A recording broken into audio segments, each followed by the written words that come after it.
Live Jharkhand breaking स्वागत करता है अपने दर्शकों का। दिन भर की बड़ी खबरों के प्रायोजक हैं Punjab national bank, Lakshmi Vilas bank gold loan, ब्लूमडेल, Bhutia बागान, ISM कुंदाग, NIPS school of hotel management और जीरो वरीज प्राइवेट लिमिटेड। केंद्रीय मानव संसाधन मंत्री रमेश पोखरियाल ने जेईई मेंस और नीट की परीक्षा की तारीखों की घोषणा की। जेईई मेंस की परीक्षा 18 से 23 जुलाई और नीट की परीक्षा 26 जुलाई को होगी। सीबीएसई की बची हुई परीक्षाओं की तिथियों की घोषणा 1-2 दिन में। केवल 29 मूल विषयों की परीक्षाएं होगी, वैकल्पिक विषयों की नहीं। केंद्रीय स्वास्थ्य मंत्री डॉक्टर हर्षवर्धन कर रहे हैं मंत्रिमंडलीय समूह की बैठक।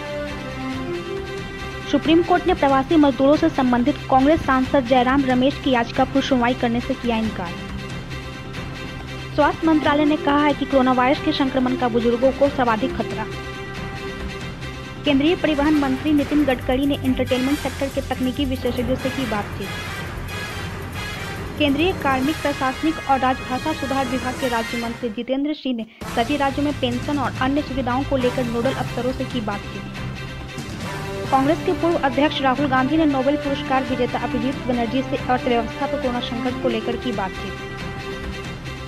विदेशों में फंसे महाराष्ट्र के लोगों को वापस लाने के लिए महाराष्ट्र सरकार ने ऑनलाइन फॉर्म निकाला। छत्तीसगढ़ में होगी शराब की होम डिलीवरी। 120 रुपए देने पर ऐप के जरिए मंगा सकेंगे शराब। आंधी तूफान से राजस्थान के विद्युत विभाग को 3 करोड़ का नुकसान। 182 गांव में विद्युत आपूर्ति प्रभावित।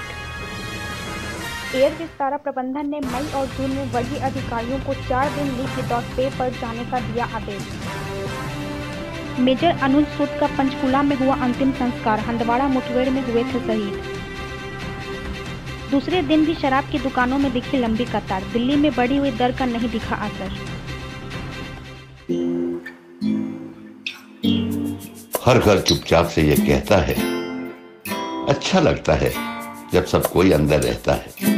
कोई मेरे कानों पर लगे जाले उतार रहा है, कोई जाली में जमी धूल निकाल रहा है, कोई मेरे पैरों तले लगी फिसलन हटा रहा है। अच्छा लगता है जब सब कोई अंदर रहता है। Stay home, stay safe. Asian Paints.